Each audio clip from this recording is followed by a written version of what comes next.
Il pensait qu'un photographe n'est rien, qu'il doit se fondre dans le décor et devenir invisible pour mieux travailler et capter, comme il disait, la lumière naturelle. On n'entendrait même plus le déclic du Rolleiflex. Il aurait voulu dissimuler son appareil. La mort de son ami Robert Capa s'expliquait justement selon lui par cette volonté ou ce vertige de se fondre une fois pour toutes dans le décor. Hier, c'était le lundi de Pâques, je longeais la partie du boulevard Saint-Michel qui va de l'ancienne gare du Luxembourg jusqu'à Port-Royal. Une foule de promeneurs se pressait aux grilles d'entrée du jardin, mais là où je marchais, il n'y avait plus personne. Un après-midi, sur le même trottoir, Janson m'avait désigné la librairie au coin du boulevard et de la petite rue Royer-Collard. Dans celle-ci, il avait assisté, juste avant la guerre, à une exposition des photographies du peintre Walsh. Il avait fait sa connaissance et l'admirait autant que Robert Capa. Il était allé lui rendre visite à Cassis, où Walsh s'était réfugié au début de l'occupation.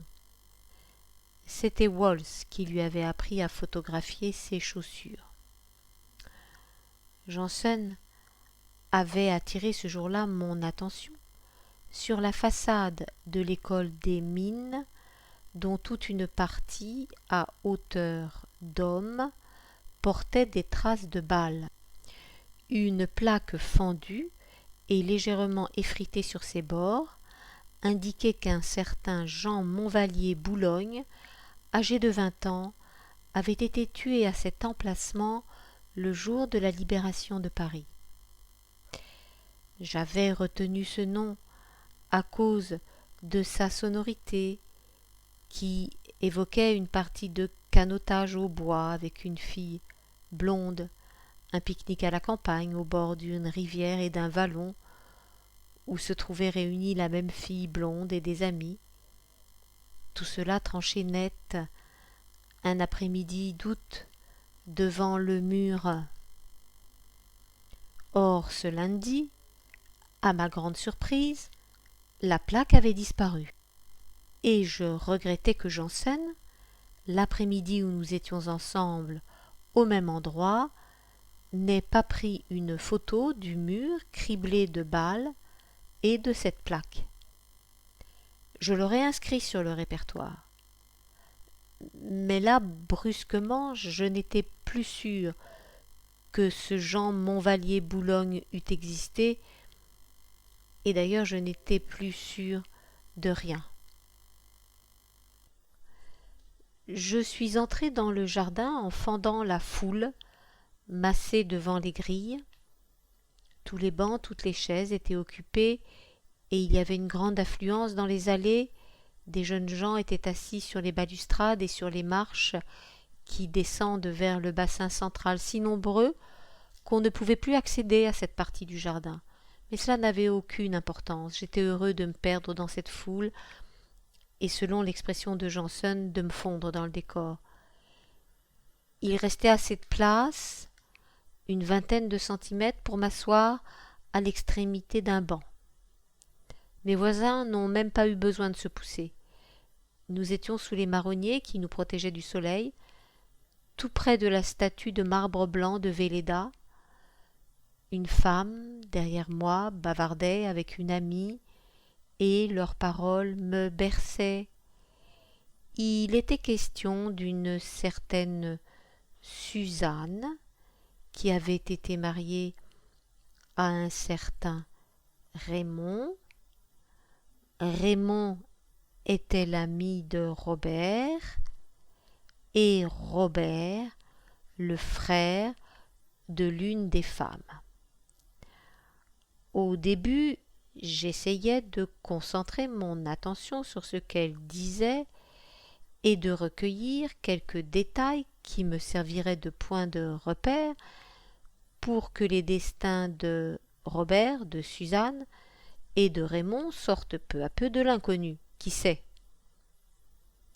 par le fait du hasard, dont on ignorera toujours les combinaisons infinies, peut-être Suzanne, Robert et Raymond avaient-ils un jour croisé Janssen dans la rue.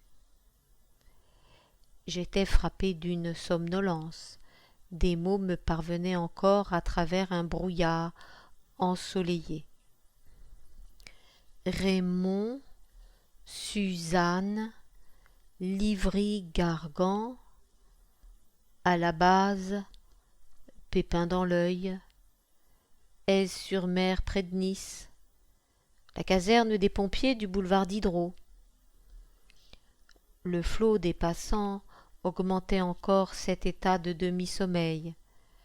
Je me rappelais la réflexion de Janssen. « Ne vous inquiétez pas, mon petit, moi aussi il m'est souvent arrivé de tomber dans des trous noirs. » Mais là, ce n'était même plus un trou noir, comme celui que j'avais éprouvé à 19 ans à la terrasse du Café de la Paix. J'étais presque soulagé de cette perte progressive d'identité. Je percevais encore quelques mots, les voix des deux femmes devenaient plus douces, plus lointaines. La Ferté-Allee, Cavaleur. Il le lui a rendu en gentillesse. Caravane, voyage autour du monde. J'allais disparaître dans ce jardin parmi la foule du lundi de Pâques. Je perdais la mémoire et je ne comprenais plus très bien le français, car les paroles de mes voisines n'étaient maintenant à mes oreilles que des onomatopées, les efforts que j'avais fournis depuis 30 ans pour exercer un métier, donner une cohérence à ma vie, tâcher de parler et d'écrire une langue le mieux possible afin d'être sûr de ma nationalité. Toute cette tension se relâchait brusquement, c'était fini. Je n'étais plus rien. Tout à l'heure, je me glisserais hors de ce jardin en direction d'une station de métro, puis d'une gare et d'un port.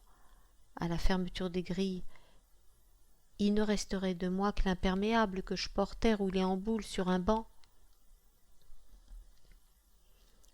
Je me souviens que les derniers jours, avant sa disparition, Janssen semblait à la fois plus absent et plus préoccupé que d'habitude. Je lui parlais et il ne me répondait pas, ou bien, comme si j'avais interrompu le cours de ses pensées, il sursautait et me demandait poliment de lui répéter ce que je venais de dire. Un soir, je l'avais raccompagné jusqu'à son hôtel, boulevard Raspail, car il dormait de moins en moins souvent dans l'atelier.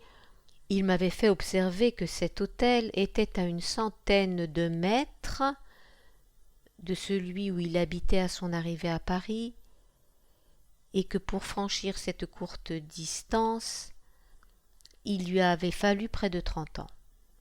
Son visage s'était assombri, et je sentais bien qu'il voulait me confier quelque chose. Enfin, il s'était résolu à parler, mais avec une telle réticence que ses propos étaient embrouillés, et que l'on aurait dit qu'il avait de la peine à s'exprimer en français. D'après ce que j'avais compris, il s'était rendu au consulat de Belgique et d'Italie pour obtenir un extrait d'acte de naissance et d'autres papiers dont il avait besoin en prévision de son départ. Une confusion s'était produite. D'Anvers, sa ville natale, on avait transmis au consulat d'Italie l'état civil d'un autre Francis Janssen, et celui-ci était mort. Je suppose qu'il avait téléphoné de l'atelier pour qu'on lui donne des renseignements supplémentaires au sujet de cet homonyme, puisque j'ai retrouvé sur la page de garde du cahier où j'avais répertorié ses photos les mots suivants griffonnés de son écriture presque illisible en italien, comme si on les lui avait dictés. Janssen Francis, nato a Eretals in Belgio il aprile 1917, arrestato a Roma, detenuto a Roma, Fossoli Campo, Deportato da Fossoli il 26 Guegno 1944.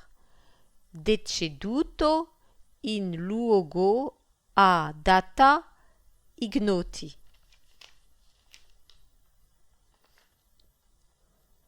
Ce soir-là, nous avions dépassé son hôtel et nous marchions vers le carrefour Montparnasse. Il ne savait plus quel homme il était. Il m'a dit qu'au bout d'un certain nombre d'années, nous acceptons une vérité que nous pressentions, mais que nous nous cachions à nous-mêmes par insouciance ou lâcheté. Un frère, un double, est mort à notre place, à une date et dans un lieu inconnu, et son ombre finit par se confondre avec nous.